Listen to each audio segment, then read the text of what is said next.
नमस्कार विद्यार्थी मित्रांनो, मी फडयस मराठी एज्युकेशन बाय फडसर या यूट्यूब चॅनलवर सर्वांचे स्वागत करत आहे। आज आपण या व्हिडिओच्या माध्यमातून स्वाध्याय वर्ग 8 विषय भूगोल पाठ 6 भूमी उपयोजन आज आपण पाहणार आहोत। तर यातील पहिला प्रश्न आहे, खालील विधाने तपासा, अयोग्य विधान दुरुस्त करून लिहा।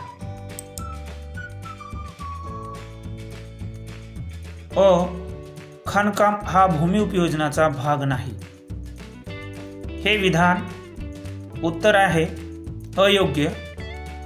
दुरुस्त विधान, खाणकाम हा भूमी उपयोजनाचा भाग आहे।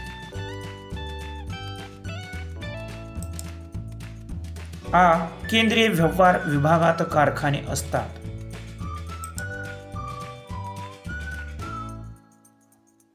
उत्तर आहे अयोग्य विधान आहे।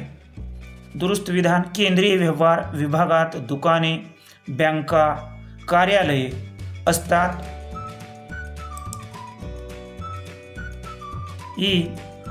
नागरी वस्तीत सर्वात जास्त क्षेत्र निवासी कार्यासाठी वापरले जाते।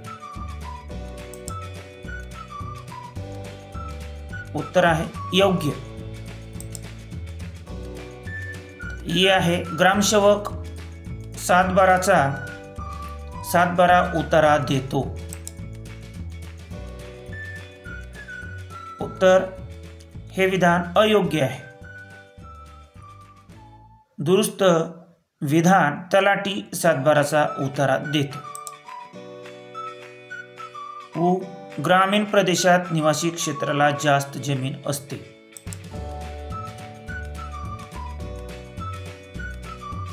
हे विधान अयोग्य आहे। ग्रामीण प्रदेशात निवासी क्षेत्रात मर्यादित जमीन असते।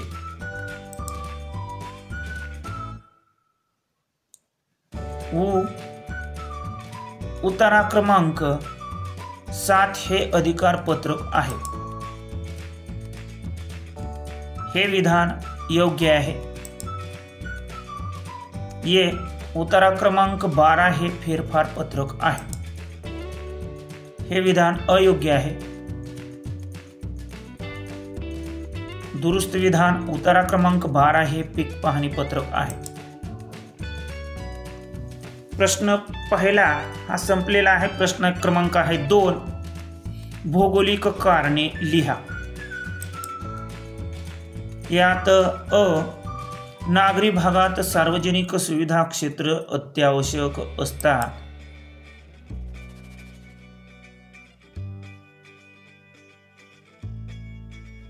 उत्तर आहे लोकसंख्येच्या विविध गरजा पूर्ण करण्यासाठी शासनामार्फत विविध सुविधा पुरवल्या जातात। या सेवा पुरविण्यासाठी वापरण्यात आलेली शहरातील जमीन क्षेत्र म्हणजे सार्वजनिक सेवांचं क्षेत्र। नंबर 3, टपाल कार्यालय, पोलीस स्टेशन, पोलीस ग्राउंड, शासकीय शाळा, शासकीय महाविद्यालय, शासकीय विद्यापीठे, शासकीय रुग्णालय इत्यादी सुविधा पुरविण्यासाठी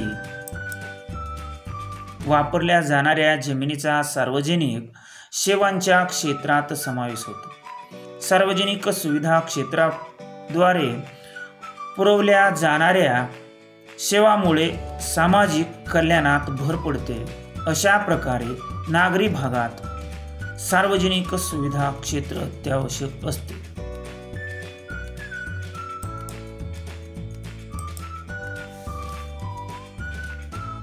प्रश्न क्रमांक शेत जमिनीच्या नोंदणीप्रमाणे बिगर शेत जमीन मालमत्तेची नोंदही केली जाते। उत्तर आहे शेत जमिनीच्या नोंदीप्रमाणेच बिगर शेत जमीन मालमत्तेची नोंद मिळकत पत्रिकेद्वारे केली जात आहे। नंबर 2, मिळकत पत्रिका प्रत्यक्षपणे संबंधित जमिनीवरील मालकी हक्क दर्शविते। शासकीय नगर भूमापन विभागात देखील त्या पत्रिका दिल्या जातात। मिळकत पत्रिकेद्वारे सिटी सर्वे क्रमांक, प्लॉट क्रमांक, संबंधित बिगर शेत जमिनीवरील मालकी हक्क, संबंधित जमिनीचं क्षेत्रफळ, कराची रक्कम, वहिवाटाचे हक्क इत्यादी विषयीची माहिती मिळते. अशा प्रकारे शेतजमिनीच्या नोंदीप्रमाणेच बिगर शेतजमीन मालमत्तेचीही नोंद केली जाते.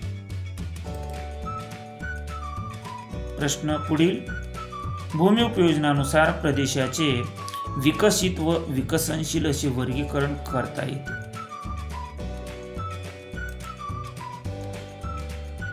उत्तर.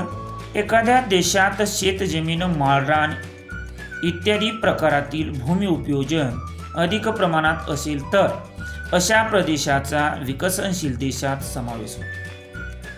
एखाद्या देशात औद्योगिक क्षेत्र, सार्वजनिक सेवांचं क्षेत्र, मनोरंजन सेवांचं क्षेत्र इत्यादी भूमी उपयोजन अधिक प्रमाणात असेल तर अशा देशाचा विकसित देशात समावेश होतो. अशा प्रकारे भूमी उपयोजनानुसार प्रदेशाचे विकसित व विकसनशील असे वर्गीकरण करता येते. प्रश्न क्रमांक 3. उत्तरे लिहा.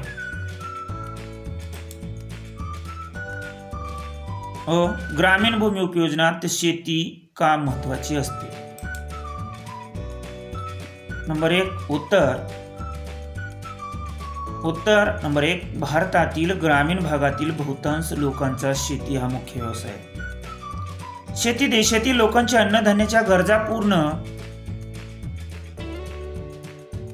करते, तसेच इतर उद्योगांना कच्चा माल पुरवते. ग्रामीण भागातील जास्तीत जास्त भूमीचे शेतीसाठी उपयोजन केले जाते, म्हणून ग्रामीण भूमी उपयोजनात शेती आढळते महत्वाची असते.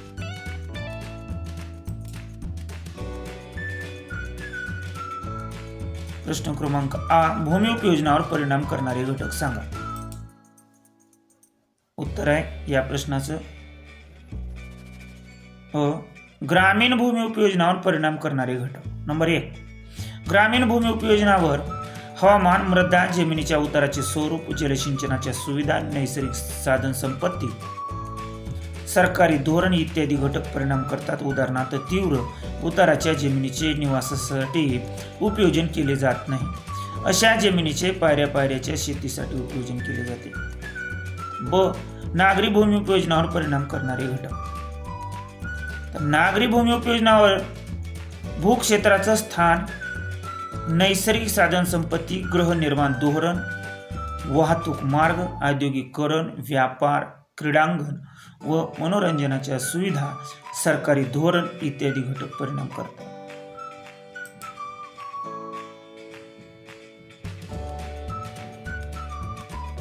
उदाहरणार्थ सर्वसाधारणपणे रेल्वे स्थानक, बाजारपेठा यापासून जवळचे स्थान असणाऱ्या भूक्षेत्राची सेवा क्षेत्रातील उद्योगासाठी जास्तीत जास्त उपयोजन केले जाते. पुढील प्रश्न आहे ग्रामीण व नागरी भूमी उपयोजनातील फरक स्पष्ट करा.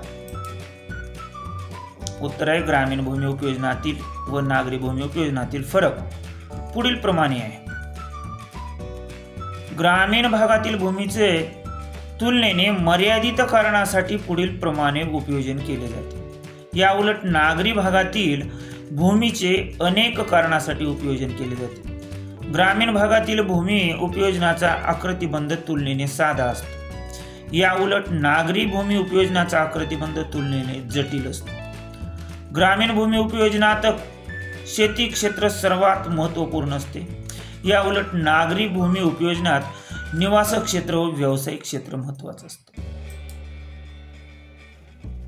पुढील प्रश्न आहे सातबारा उतारा आणि मिळकत पत्रिका यातील फरक स्पष्ट करा.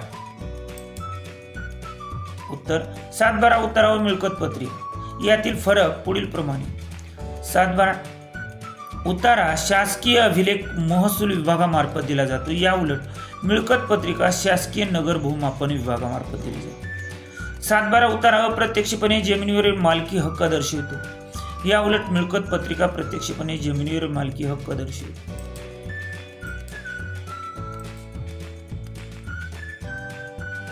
अशा प्रकारे आज आपण या व्हिडिओच्या माध्यमातून भूमी उपयोजन या पाठाचे आपण स्वाध्याय अभ्यासलेले आहे. सर्वांना हा व्हिडिओ आवडला असेल लाईक करा, शेअर करा, सबस्क्राईब करा. धन्यवाद.